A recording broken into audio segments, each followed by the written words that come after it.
Sometimes the best stories in golf aren't found on tour. You'll find them at the back of the range.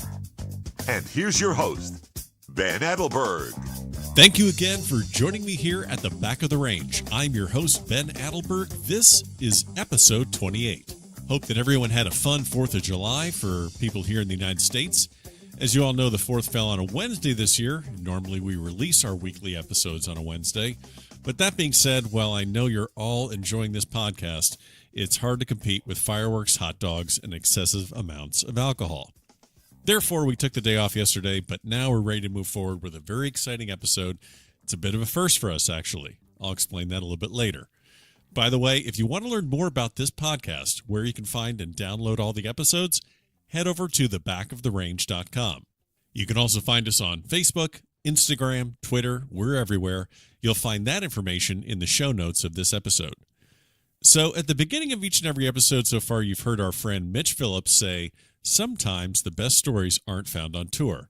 Well, this week's guest is actually on the PGA Tour. Our guest this week is PGA Tour rookie Austin Cook. Austin played collegiately at the University of Arkansas, and then he made his way through the mini tours, and he captured early success in Monday qualifiers and won the RSM Classic this year in only his 4th tournament as a full-time member of the PGA Tour. We spoke about his start in golf, life on the tour, and the charities like the St. Jude Children's Hospital that he tirelessly supports. So, Austin, greatly appreciate the time. Thanks for joining me here at the back of the range. Thank you. Appreciate you having me. No, absolutely. So we were speaking a little bit before we started recording this episode, and we talked a little bit, obviously, about the U.S. Open at Shinnecock Hills. Unfortunately, you're not there to play in your second consecutive major, but I have a slightly outside-the-box hypothetical question for you. If this event was not run by the USGA and it wasn't a major, it was just the Shinnecock Invitational with all that weather and the speed of those greens and the course setup. Being, I think you know where I'm going here with this, but being someone that's a winner on the PGA Tour that can set his own schedule, are you putting this one on your calendar? Probably not. Okay. All right. No, I don't look forward to going to courses just to beat myself up. Okay. But I will say that extremely hard golf courses, I feel like I do well on because statistics may not show it, but I'm pretty straight off the tee box. Sure. And, I usually hit the ball generally where I'm looking. So I don't have a whole lot of speed. So the ball doesn't produce a whole lot of spin. So it doesn't go that far offline, typically. And, but this would be one that I would definitely consider taking off. Okay. Well, and I'm assuming if you're saying that, that's not going to be a too outside the box comment from some of your other colleagues on the PGA Tour. Just if it's not a major, this just doesn't look very fun. Yeah, exactly. But some guys would look at it as an opportunity to win. I mean, every week is still an opportunity to win. Sure. And, to increase your points or whatever. But I think depending on where it fell on the schedule, there would probably be a good chance that I would take it off. So we kind of start these episodes just kind of getting an idea of how each person got into the game of golf. I know that you have a lot of family that's in and around the game, but just briefly, can you let us know how you started playing and how the game was introduced to you as a child? Yeah, definitely. My dad is the one who introduced me to the game. They gave me plastic clubs when I was like 2 years old. He'd take me out to the golf course with him, and I'd ride around in the cart and get out and hit my little plastic ball about 10 feet, and Sure. He'd pick it up, and I'd get back in the cart, and we'd go to the next shot. But he got introduced to the game from his father. My grandfather played professional golf. He played on the PGA Tour a little bit.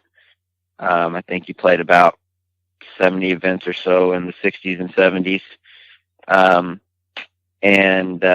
He was a club pro in Minneapolis at a few different courses throughout his career. And so that's kind of how the game got introduced to our family and then introduced to myself.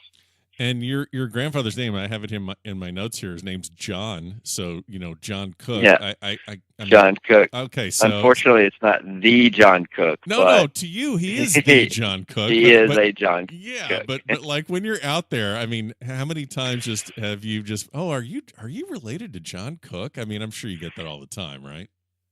Surprisingly, I haven't got it a whole lot at all. Okay. Right. I think. Well, he's California. He's kind of a California John guy too. Cook, yeah, and just they're like, oh yeah, you're not related. Wait, no, watch me hit a ball. Maybe you'll think it. Yeah. So, but no, that's actually I've never thought about that. But yeah, no, I haven't got that a whole lot at all. Okay, interesting. All right, so Mm-hmm. so you make it over to you go to school at University of Arkansas. And I did. You study biology, and you're pulling down pretty good grades, just right around a 4.0. I guess my question is, a lot of college students that are getting into college golf, they're immediately thinking, okay, I'm going to the PGA Tour. This is what I definitely want to do. But that really wasn't the case for you, was it? I definitely wanted to be on the PGA Tour. I didn't have confidence in my skill level. Okay. And I always knew that I didn't want to be that guy who's still, I mean, good for the guys who are doing it. Right. But I didn't want to personally be the guy who's 30 years old and still trying to make it on tour. You wanted to know as quickly as possible, hey, is this going to work or is this not? Exactly. Okay. And I wanted to, because I did. I wanted to be, married, in my mid-20s and hopefully have kids by 30 and, that kind of thing in life. And I wanted to be able to provide for them and, the best way that I could. And I didn't want to still be chasing many tours when I was 30. And, but, I'm not dogging on the guys who are doing that and still chasing their dream. That was just my personal belief. And, going into college, I didn't really win anything big, no big amateur events. I never won in college. But after college, something just kind of started clicking, and I started playing really good golf and realizing that my steady finishes and consistency in college really pays off whenever you get out here and you start playing for money. Yeah. And so, soon after college, I got into my first PGA event, which actually was Memphis, and made the cut on the number, and on the weekend I played great and finished T11 or T13. Oh crap, I don't remember. One of those for my first ever PGA event. Sure. And that was kind of answer for me saying, okay, this is what I can do this and I can play golf and compete against these guys. Now just how do I get to the PGA Tour? Your way apparently, which is just incredible with your statistics at Monday qualifiers. So yeah. I don't get that because you just explain to me the mentality that you have to go into to be successful at a Monday qualifier. Is it completely different than other realms of tournament golf, whether it's a 36-hole qualifier or you're playing a regular web event? How do you go into that and say, forget about everything, I got to go crazy today and shoot 64? Yeah. For me personally, when I had my game plan didn't really change a whole lot from, a tournament round to the Monday qualifying round. I still wanted to, get the ball in the fairway, but my main objective was to get the ball on the green, or if I missed the green, just right there, next to the hole, and give myself the most amount of birdie opportunities that we can. Sure. Because the more opportunities, my percentage of converting them may go down, but the more opportunities, the more I'm going to make. And whether it's from 5 feet or it's 45 feet, or 50 feet, it's just getting myself on the green. Sure. And, in those qualifiers, it kind of frees you up to hit a little more aggressive shots because you're playing 120 guys for 4 spots, maybe even more guys than that. And you have to go low. So you're forced to try and go low. For, lack of better words. Sure. So it frees you up to kind of just try and pull off certain shots, get the ball a little closer to the hole, be a little more aggressive on your putting, you're not playing for money that day. So, if you run one 4 feet by and you miss the comebacker, well, you wasn't meant to be. So be it. Exactly. It's just not your day to make. But it's not. It's not like you're trying to 2-putt for $1 million. Right. So you try and jar it in the hole sometimes. Good confident strokes in your putting and your swinging, and just if you can get one birdie, try and get another, and just keep the ball rolling. Sure. And before you got into Monday qualifiers, before we started going that route, you were on the mini tour for quite some time. So you turned pro in 2014. You played the Adams Tour, Mm-hmm. and now I know that you were, just by doing some of the research, you basically were kind of, I guess, funded in-house, so to speak, by family members. Is there extra pressure with that, or did you have the opportunity to get outside sponsors? I guess the reason I'm asking is because there's a lot Mm-hmm. of people that are, whether they're still in college or they're chasing it, and there's so many different ways to go about it, whether it's getting an outside sponsor, having family members, selling shares, so to speak, of your future earnings. Was there a conscious decision of how you were going to go about doing that? So when I made the decision to start trying to play, my dad sat me down and he said, "Look, I don't want you to have to go out and basically sell yourself to people. Sure. I don't want you to have to split shares with anybody. Over the last few years, I knew this was coming, and I saved up a little money for you to get you started, and that way you don't have." Pretty much, so I don't have to worry about paying anybody back or, those relationships or anything like that. He said, "This is yours. Do what you want with it. Obviously, don't go buy a new car or something. Put this to your golf." And I was, fortunate with having a father that did that for me. And then I was fortunate with, in June of 2014, getting out and making my own money in that PGA event. Right. And then I was able to, I never really dipped into the pot of my, that my father gave me, and I gave it back to him because then I could take care of myself. Yeah. At the time with money. But, even coming out, I think they helped me. My parents helped me with my first couple entry fees into the Adams events. And then I was able to make enough money to where I was covering my travel and covering my, entry fees and, from that money as well. But then when the PGA event happened, then I was really able to comfortably, and I didn't have to, need their help with that anymore. But, still at that point, I was still on their insurance and all that kind of stuff. Right, but the golf side of it, I was able to take care of myself. I guess this kind of leads into another thing about, time management and handling your own career in the early days. Now you're a member of the PGA Tour, you're a winner on the PGA Tour, but starting out on the Adams Tour, I'm sure you don't have the team around you then that you have now. Just how hard is it for the day-to-day when you're on the mini tours or you're early in your career to balance? All right, I got to register, I got to travel, I got to find hotel and rental car, and I still have to pay bills at home. And I mean, speak to how hard that is when you're starting out. The mini tours are just a grind as it is. I mean, you're going out, you're playing these guys who a lot of them have been on the web in the past, and they're not playing this week, and they just want something to play in, or guys I've played with some guys who are ex-PGA players. I mean, there are really good players out there. Yeah. On some of those mini tours, and it's still not a cakewalk. No. So you're paying, depends on what tour, but I've heard numbers anywhere from $700 to $1,500 to get into an event, and if you make the cut but finish last, you may not make your money back. So it's and winners take home about $20,000 to $30,000. I mean, it's really tough just to make any kind of money out there. You still have to play really well. And, so you're driving everywhere because, you don't have the budget to fly and rent a car and do all that stuff. So you're driving, 8-10 hours between events. Most of the mini tours are kind of in sections of the United States. And so, like the one I played, the Adams Tour, was Texas, Louisiana, and Oklahoma, where most of the events were. And they were kind of where you could drive between them, and they were, fairly close to each other.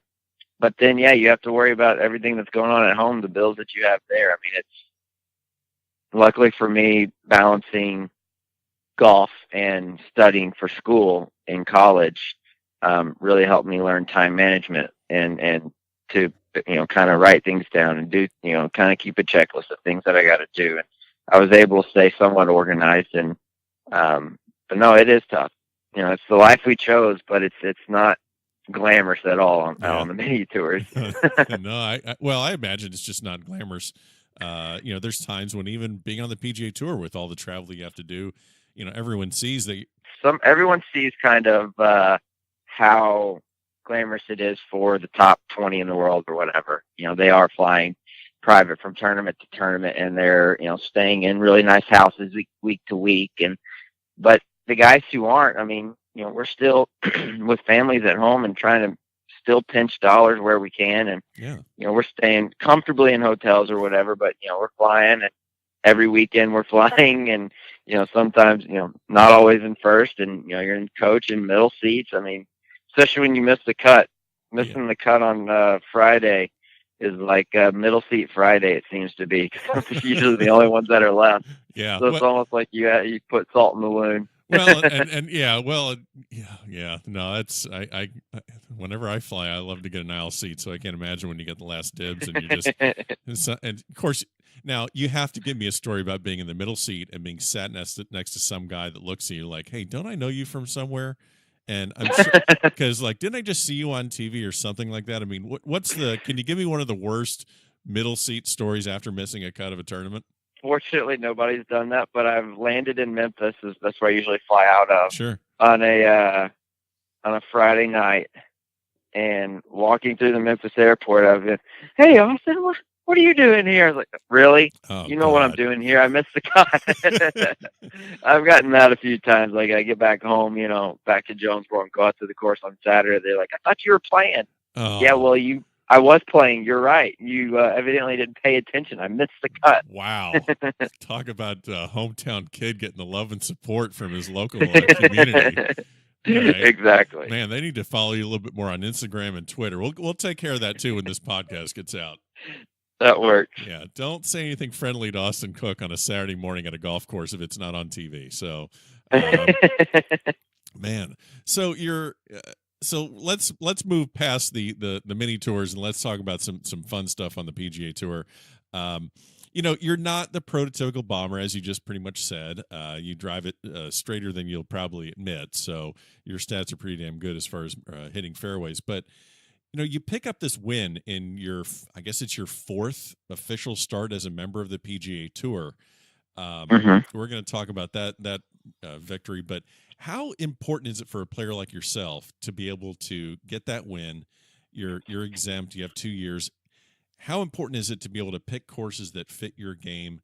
Do you sit down with a team and run analytics on courses? Like, how cerebral do you get, and how do you treat that process so that you're set up to play the best courses for your game? Not quite like Bryson. Okay. Wow. I don't. That was totally unprompted. That's amazing. Oh, we're gonna have some. I don't have my. I'm not running formulas or anything. I think that the most analytical we get is I asked my caddy. Kip Henley is my caddy, and he was on tour for 11 years with Brian Gay, and my game is very similar to Brian's. With I hit it a little bit further than he does, but besides that, we play very similar styles of golf, and I really rely on him and other caddies that are his friends or my friends. Just like, hey Kip, of these four, I want to take a break in one of these four. Which one fits our game the least, or which one would be the best one for us to take off? And we talk about it, and most of these golf courses I haven't been to. So this year we are trying to play a little bit more events than I would like to, just to see more golf courses. Yeah. And then we can kind of pick and choose next year based on what, my own opinion, not somebody else's opinion. And so, like these next few weeks, Travelers, Quicken Loans, Greenbrier, and John Deere. I didn't want to play all four of those in a row, so we kind of talked to a couple other people, and came to the decision that the course for the Quicken Loans this year would probably be the best one for us to take off. So that's the one that we're going to skip this year, and we're going to play Travelers, Greenbrier, and John Deere, and see if we can work our way into the British Open. Nice. So interesting. So you're kind of using the privileges that you get from being a winner on the PGA Tour. You're as a rookie, you're kind of using that as a way to get into as many tournaments as you want to, and use that for future knowledge of saying, okay, let's go try this one. Let's see how the course sets up, and even if it doesn't work out, I miss the cut. Maybe I do make the cut or whatever, but it's more of a learning experience to say, okay, this is one I need to put on the calendar in the next 5 years, 10 years. This one really fit or this one, that's not really for me. So yes, exactly. That's okay. Interesting. Very much. But there's a fine line between that because, we obviously would like to be the top 50 in the world. Sure. Because if you get in that category, you get all the WGCs and everything. Yep. So it's, and the way that the World Golf Rankings work is they take the amount of events you've played the last 2 years, the amount of points you've accumulated, and divided it by the amount of tournaments that you have played. Well, at this point, my divisor is very high. That's why you see guys who come straight from college who haven't played any World Golf Ranking tournaments, and they play well really quick. Well, and they earn a lot of points really quick. Well, that's why they're way up in, the world rankings. There's a mathematical system behind it. Yeah. Guys who come off the web I was out there for 2 whole years. Well, my divisor is the highest that it can be, and the amount of world golf points that I've earned is small as well because there's not a whole lot of points on the web. And then so this year we're trying to play enough events to give ourselves a great chance to get to East Lake, but limit them to where we can start getting our divisor down the next few years to where, when we win again, we'll be able to jump the world ranking points more than we did this last time with the win in Sea Island. Yeah. So, and it sounds like the person that the poster child for this formula situation is John Rahm. Yes, he did a great job with it. Obviously, but most of those guys who get the starts out of college, they're incredibly talented guys. Oh yeah. He doesn't get handed the wins. He won like 4 or 5 times last year. Oh, so, of course, but just he still has great capability and talent, but it's easier to jump the World Golf Rankings whenever you've only played 20 tournaments, that earn World Golf points. So you win at the RSM in Sea Island. This is your first victory. It's your 4th tournament since getting your card. You win by 4. You never saw the golf course on Friday. You never saw it and shot 62. How you doing that? Okay, there's a little backstory behind it. Yeah, help me out with that one. We played there in college for SECs every year. So our SEC championships, our conference championship was held at the Sea Island golf course every year. So I did play it for 4 years, previous to coming. Okay. So I had, I think, 16 rounds on it. Okay. But the week of, I didn't realize that booking my schedule that it was 2 golf courses that we played, and we were coming from Mexico, and we were flying over on Monday instead of late Sunday night, and we got to Georgia at about 10 o'clock at night on Monday, and I wasn't in the Pro-Am on Wednesday, so we played the golf course that I hadn't seen on Tuesday, and just relied on Kip's memory and my memory to play Sea Island.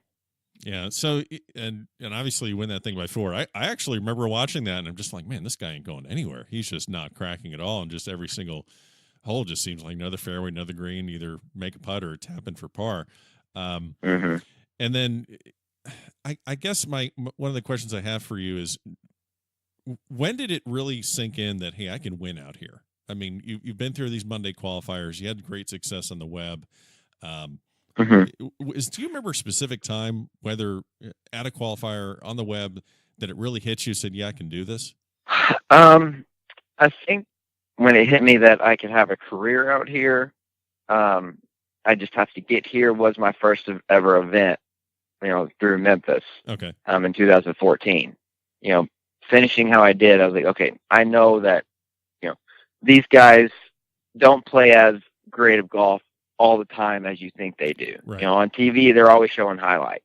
And so seeing it first person, like I said, everybody's a great player out here, but they just they're not playing incredibly caliber golf every day. And everybody will get hot for a couple weeks or, have a few great rounds, but they kind of, not necessarily fizzle off, but just kind of slow down a little bit for a couple weeks. You go through a slump, then you come back. But then the next year in 2015, whenever I played, I had, I think, 7 events that year and a couple top 10s with those, I've realized that, I can really actually compete out here. And, yes, I finished, 6th or 7th or whatever I did, but I know 4 shots that I just threw away, and I clean up my, my game just a little bit, then I could be a winner out here. Yeah. And I think 2015 is when I really, really, really knew that once I get to the PGA Tour, I have a good chance of playing really well and competing week in and week out, and could possibly win. That'll definitely make it clear if you're getting a top 10 in your first ever event.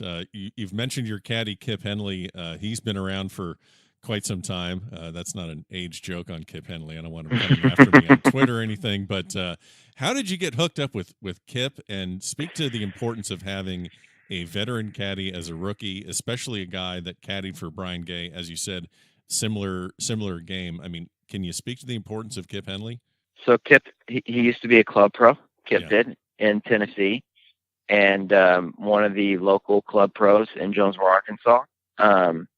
Was an assistant in his little group that they had. I think they were managing a few different courses, and he was an assistant pro at one of the courses, and they worked together. And he knew that Kip was between bags, and he was like, "Hey, Austin, you want me to just call him and see if he wants to talk, and y'all kind of hook up?" I was like, "Yeah, that's fine. I don't have anything else, any other leads right now on a veteran caddy." So, we called, we got in touch with each other. Certain things that he said whenever we were on the phone, I really appreciated and really liked. He's been with a veteran for, 11 years. Veterans typically pay a little bit more than rookies do or can. And he was willing, to come off of that a little bit, what he had been making the past few years, as long as I agreed, when we played better to, increase his pay a little bit. Sure. And that was something that I really appreciated, because I've seen some guys say, "No, this is my price, take it or leave it. I'm not, willing to work with you." So I appreciated that aspect of it. And that kind of helped me believe, that he's not out here, not trying to take advantage of, my situation. And, right. And he's, trying to be a team player with that. And, I really appreciated that. And he came to the first event, we missed the cut. And he had been rinsed the last couple of years at that golf course. He was like, "Oh no, this is going to be 3 years in a row." And, I didn't want to do that, because it was, it's hard to get a connection with somebody in one event, and, you're still trying to figure each other out. Of course. And, then we went on and we made the next, 7 cuts that we played together, and had a win on the 8th one. So, and then that's kind of how we got hooked up. And then, the importance of having a guy that's been in certain situations. I think, I played so well that week that I probably could have won with somebody else. No, don't say that out loud. Kip might be listening to this. It's all because of Kip. No. But having his expertise out there, and I say that because I played so well. I mean, I hit. Right. It was just such great ball striking for me that week. But him and I, we read greens together, and we were reading them the same that week. And then trying to figure how to manage our way around the golf course. He'd been on that golf course plenty of times. I had been on that course a few times, so we were able to really just synced that week. Yeah. And things just kind of went in our favor. He was dead. It was a difference between a rookie or a younger caddy and a veteran caddy, or just not necessarily what they say, it's how they say it. Of course. Like last week in Memphis, we were struggling getting the ball to the hole a few times, or on putts that obviously are downhill. They're down grain. They're going to be really fast. Chip hasn't had luck in his career saying, "Hey, boss, it's fast. Just be careful with that." Usually, when he says that, I leave it short. Sure. And we were on the putting green, and he asked Phil Mickelson. He said, "Hey, do you like it when guys say, hey, look, it's fast. Be careful." Right. And Phil goes, it depends on when and how you say it. If I've already read the putt and I'm about to hit the putt, and you go, last second, don't forget it's fast, that's the inappropriate time to say it. Of course. He goes, now I don't mind it whenever I am in the process of reading my putt and I'm still trying to figure out the putt, and you say that, and then I have time to kind of add that into you're still gathering the information. equation or whatever that you have in your mind. Yeah, exactly. Yeah. And so difference between great caddies and good caddies are just really when they say things and how they say it, not necessarily what the meaning is behind it. Right. So to have him out there, it was very comforting. Especially Sea Island. Whenever he first signed on, I never prepared for a tournament thinking that I could win, or expecting to win, I guess. Sure, yeah. He, it almost made me uncomfortable the first few times. We're on the golf course, and he's like, it was every week, and he was like, "Oh, we're gonna win this week," and just getting that thought in my mind, like, "Oh, we're gonna win. We're gonna do this. We're gonna win." I'm like, why are you saying that? Like, no, let's not think about that, Yeah. And lo and behold, 8 tournaments into us being together, I won. It was a little bit different mindset that I'd ever had, going into an event. Usually I'm like, I just want to make the cut and finish up high. And, that's a good chunk of change. And, that's a good week. No, so changing our mindset, getting it more into winner's mentality, instead of, just being there just to play in the event. Right. Well, it's the same thing. If you aim for first place and you end up in 10th, great, but don't aim for 25th or 30th. Then you'll find yourself on that cut line or below it, and exactly right. So don't play to make the cut, play to win the tournament. Absolutely. All right. So you've said great things about Kip Henley, how he has really, helped you with your mindset on tour and help you around courses that he has experience on that you may not. We don't want to say too many nice things to inflate his ego a little bit. So give me a marginally embarrassing story about your caddy Kip Henley that he's not going to be too upset to hear about on a podcast. Oh man! And if you need time to weigh the options and run some analytics, call Bryson. Come up with a good story. You let me know. But yeah, give me one. Just like, really, dude, really. Man, I'm gonna have an issue with this. This could be the hardest question. Well, is it because you can't find one, or is that you have 15 and you got to pick the right one? No, I'm sure there's a couple of them out there. We've had all sorts of funny times in a practice round or something, but I don't remember anything that he. Okay, well, what about it? Well, goofed on. Yeah, well, tell me about practice rounds. There's I think it was Golf Digest had some issue or story, or they had some story about all the money games that go on Tuesdays, and if you're in Phil's inner circle with Ricky and all that stuff. But give me an idea what your practice rounds are like. Do you look for veterans to play practice rounds with? Do you have your own kind of a set game or a set group? Give me an idea what your typical practice round dynamic looks like. So typically for me, we play on Tuesdays, and I just try and get out there fairly early in the morning. Sometimes I'll make a game, schedule one or get one set up on Monday. But usually it's, show up, Tuesday morning, and if somebody's out there to play with, fine. If not, then, we're going, and I need to be done by, a certain time on Tuesday for, an interview or, an appearance, or because I want to go do something in the afternoon or something like that. But, yes, if there's a veteran out there, I definitely like to try and play with them, or playing in a group and, having a little game going.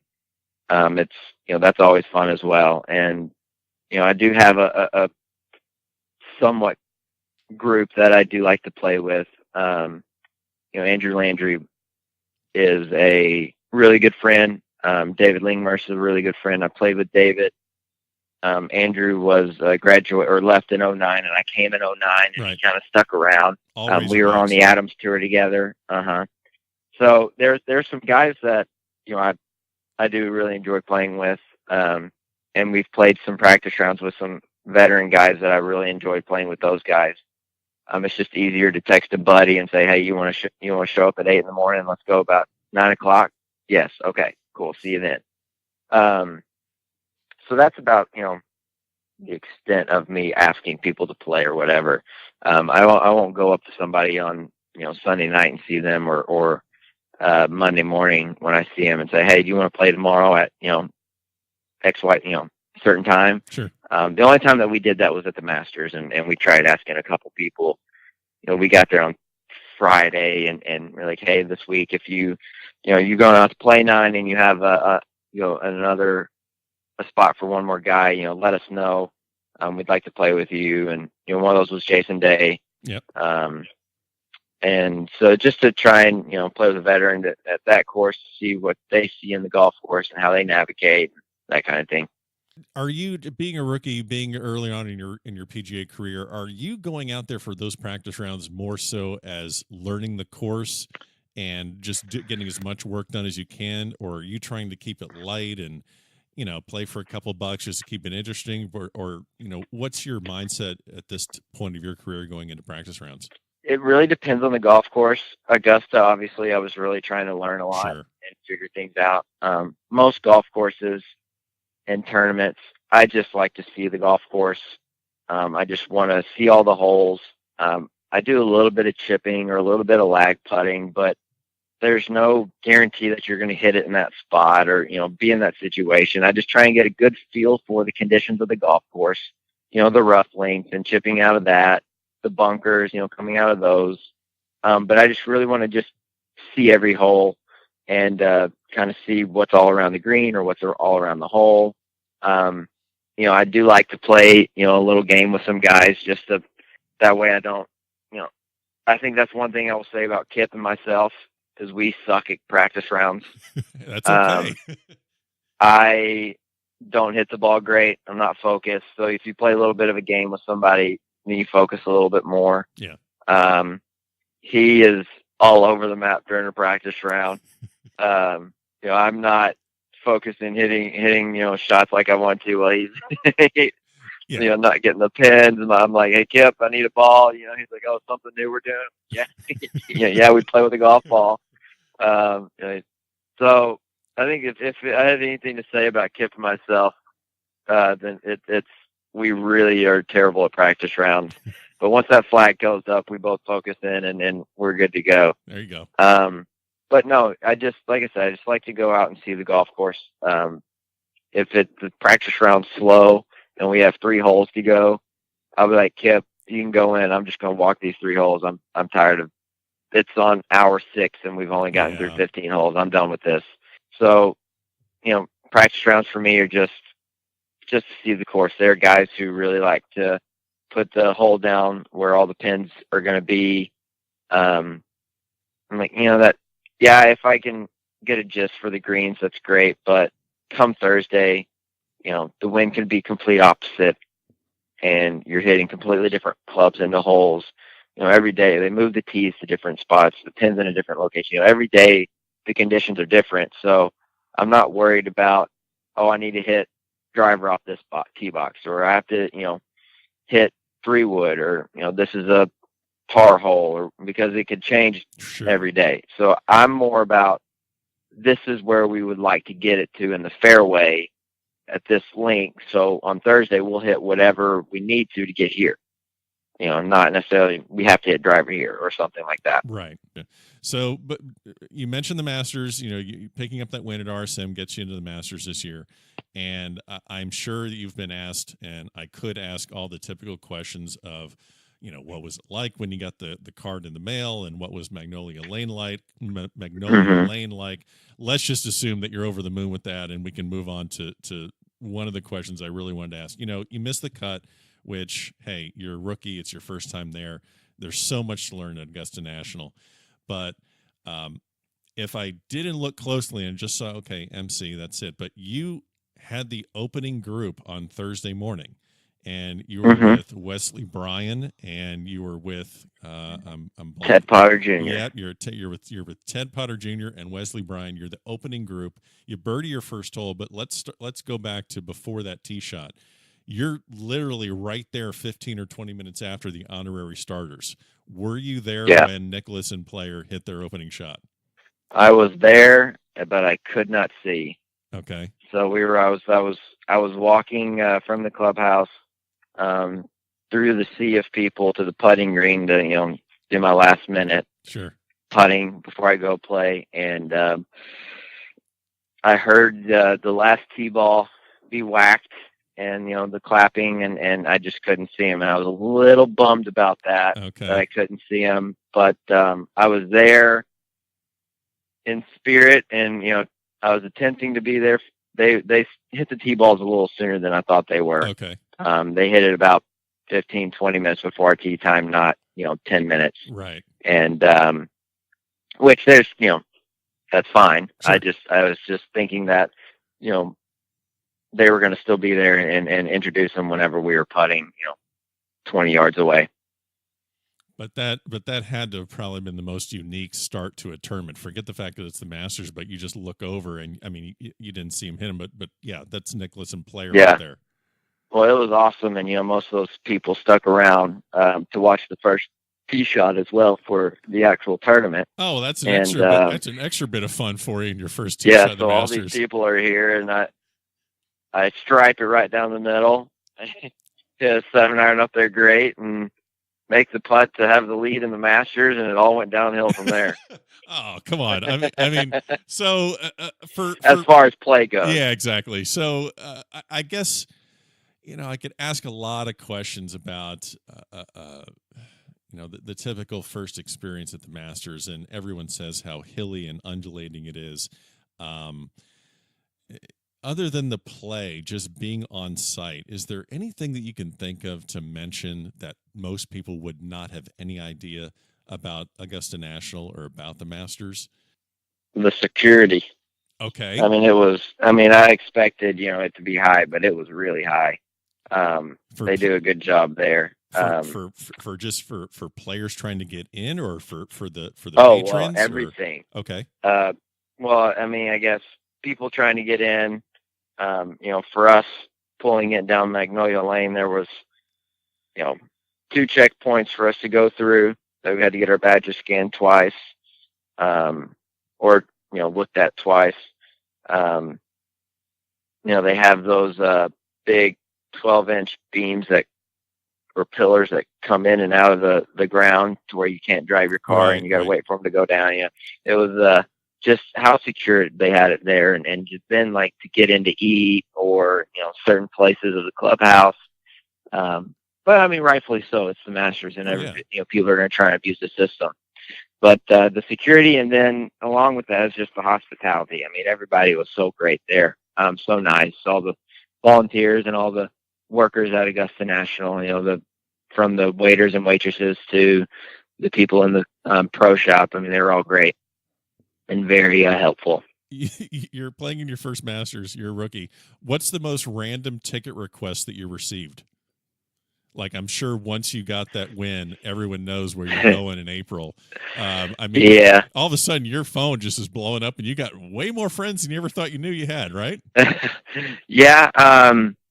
There was a couple of them, but it wasn't nearly as bad as many people as I was expecting. I think a lot of people understood that between myself and my wife's family, we got a lot of people that we had to take care of, Sure. And I wasn't going to be able to do anything for anybody else.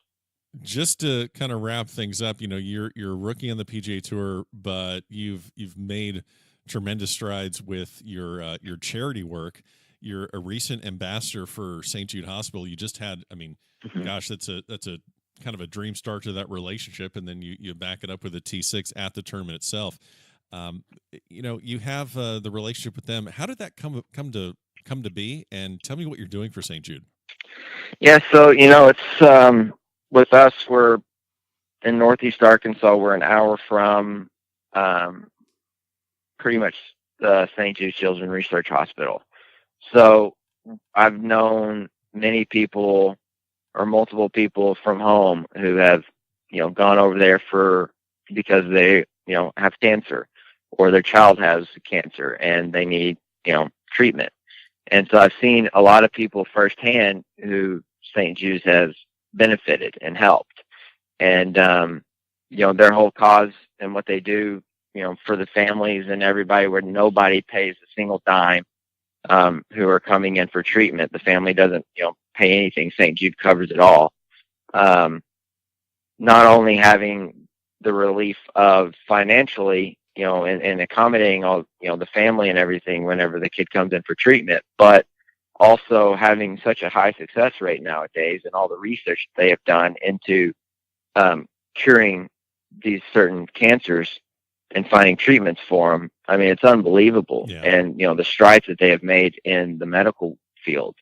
And it's such, one day their goal is to have 100% curable rate. And, until that day comes, we need St. Jude. Yeah, exactly. Yeah. And they still need, money to be able to cover the cost of it. One day, I think, is over $1 million that they need for just one day to run the hospital. And it's definitely over $1 million. And so just being so close to St. Jude, and it's being such a great relationship for a lot of people that I know personally, it was something that I really wanted to get behind and support. At home, there was a family who lost a child in the 8th grade to a very rare form of brain cancer. And she had a brain tumor, and to this day, it's still one of those that they haven't found a cure for. Yeah. And so this family, they started this St. Jude Super Bowl extravaganza. So it's a big Super Bowl party that we have. And, we bring in 20 to 30 big rotisserie smokers.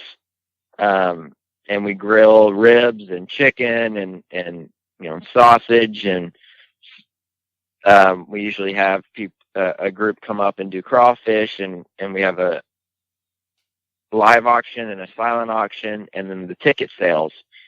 And between all this stuff that's donated and the ticket sales and the price, what people pay for the live auction and silent auction, all the proceeds go to the St. Jude. And I think over the 25 years that we've had this event, we have now donated over $5 million, if I'm not inaccurate. Wow. I think it's over $5 million to St. Jude, which, over 25 years, you're going, okay, that's not a whole lot. But coming from Jonesboro, Arkansas, and just what they have done, this family has done for the hospital, I mean, it's an unbelievable accomplishment.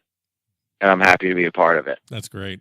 That's that's one of the best charities out there, and rightfully so. And it's fantastic that you're getting involved with a charity like that so early in your career. I mean, you're trying to get your feet wet. You're trying to make a living, and you're still giving back. So that's fantastic. So you're also a not to laugh about this, but one of the other charities, or one of the other you're an ambassador for Manuka Doctor.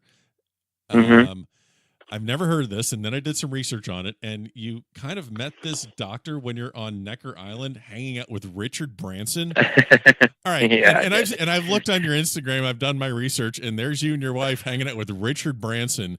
Explain to me the dynamic of, a kid that went to school at Arkansas, and you're on Necker Island hanging with Sir Richard Branson, who, I mean, he's, Virgin Air and Virgin Records, and I even think he owns extra virgin olive oil. I mean, he just, anything that says virgin, he runs that. So explain the dynamic of hanging out with him, and what is that guy like?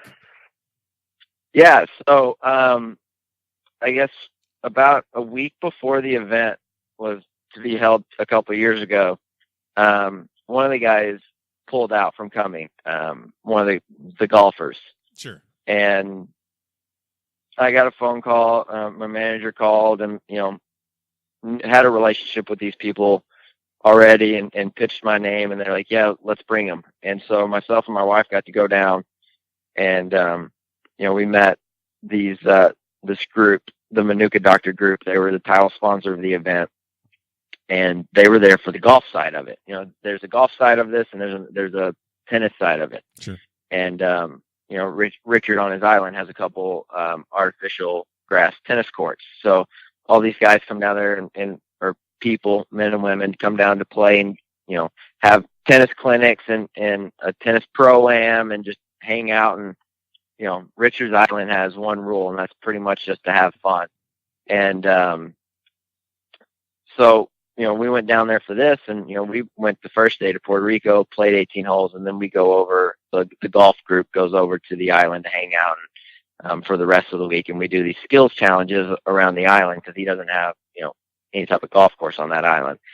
And so, we'll do our skills challenge in the morning, and the afternoon is pretty much, have fun, do what you want. There's all these celebrities and famous tennis pros and, very well-known business people at this thing. And then obviously Richard Branson, and, he was very accommodating and very nice. And, it was, he's very busy that week because Sure. he's kind of bouncing all over. The times that we got to talk to him, he's very nice. He was awesome to talk to. You saw probably for some of the pictures, he was, into taking some goofy pictures. Oh yeah. And, we just had it's just a magical island. It's really cool. Yeah. It's so beautiful all around there. Nice little perk, right? Yeah, exactly. Half of the island, he doesn't want to touch because he's a big humanitarian. Yeah. Saving the species, doing all this. They have golf balls that we hit out into the ocean that turned into fish food. You're sure. Yeah. And it was such a cool experience. And that kind of started the relationship with these Manuka Doctor guys. And the next year they invited us back because they were the title sponsor again, and them and myself had a little bit of a relationship. And we got to go back this last year, but his island and the surrounding islands were destroyed by the hurricanes. Yeah. So we went to the Bahamas and to Baha Mar this last year. Yeah. You're also an ambassador for Oakley, and speaking Mm-hmm. as someone that I wear sunglasses, whenever I'm outside, and I've been wearing Oakley glasses for forever. But I remember when I was playing my high school golf and my college golf, and this is going to definitely show my age. And by the way, I'm quite a bit older than you, but I remember seeing David Duval wearing the Oakley wraparounds and just thought that was the coolest thing ever. And I remember he had they came to the point on the side. Exactly. Just the face shield of Oakley, so to speak. Yeah. And I think I still have one of those lying around somewhere, and I can't even believe it. People would wear stuff like that, just like a welding shield.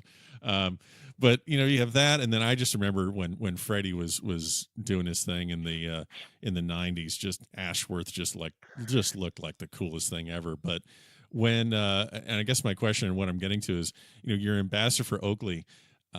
How excited were you when that thing was coming to pass? I mean, did you just wear Oakleys all the time in high school and junior and college golf? I mean, how did that whole situation come to pass, and how excited were you when you became an ambassador for Oakley?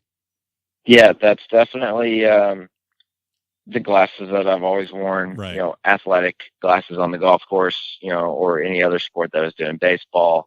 Definitely was Oakleys all the way. Yeah. And this year, I'd met, they come out to tournaments and provide guys with glasses, to about, probably say like every 5 tournaments or something. They're out there. Sure. The big ones, Oakley's there.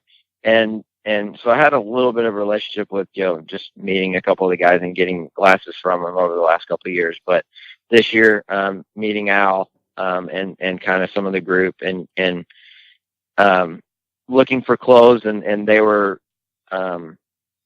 very interested in me as well. And, they sent me some gear, and it fits so well. And I mean, it feels great. Yeah. I love the pants. Because they're a little slimmer fitting, but they're still very stretchy. So, I mean, there's no restriction in them or anything. And they have a lot of great shirts and designs. And, when they first sent me the first shipment of a few things, I was like, yeah, as a trial run, I was like, yeah, this is what I want because, it fits great. It looks great. And they're a great company and, a big company. So, being able to be with those guys and hopefully have a long relationship with them, I really look forward to it. And, maybe we can get a little Austin Cook line or something going. There you go. Yeah, I'm still before long. Yeah, I'm still waiting to hear back from them on the Back of the Range Golf podcast line. I'm sure it's coming right after the Austin Cook line. I know it's next on their list of things to do. Yeah, size 36 is mine, by the way. Anyway, so we're gonna move to the quick bucket. It's a little quick section before we get you out of here. Just some random questions.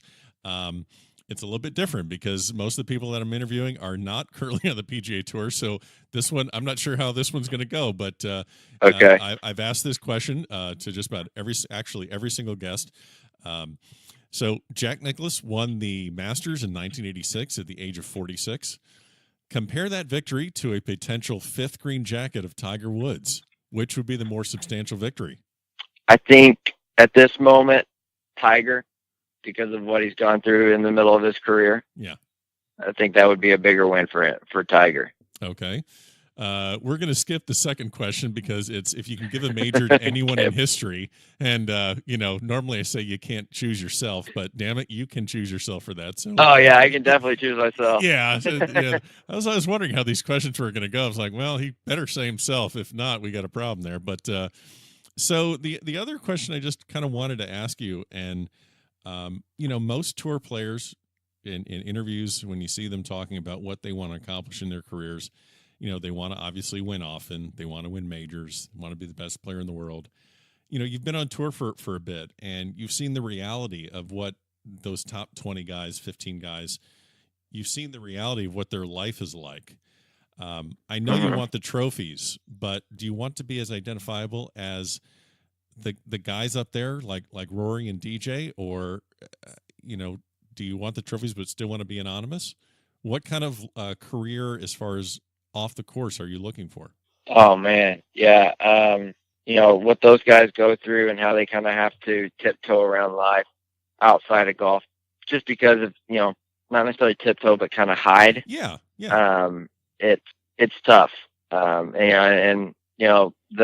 With what they're doing in life, comes a lot of money, but there's a lot of freedom in what they do get hassled a lot with, pictures or not necessarily hassled, but they get asked a lot for pictures and autographs and their time and this and that. And, that would be tough. But, if it came from, me playing great golf and being able to give back and stuff, then I would love to do that. No, that's a very fair and honest and very realistic answer. Well, Austin, I can't thank you enough for the time. Best of luck to you the rest of the season. I know you're working hard to get into the British Open. Zach Carnoustie, I've played Carnoustie. What do you know about Carnoustie before I let you go? Not a whole lot. Okay. I don't know a whole lot about any of those courses over there. Well, I hope you get over there. It's going to be it'll be a great test and a great challenge. Again, thank you so much for joining us here at the Back of the Range. We'll follow you. We wish you the best the rest of the season. Thank you. Appreciate it. And there you have it. Another great episode here at the Back of the Range. Special thanks to Austin Cook. Wish him the best of luck this weekend at the Greenbrier. Remember, check us out on Facebook, Twitter, Instagram. We're everywhere.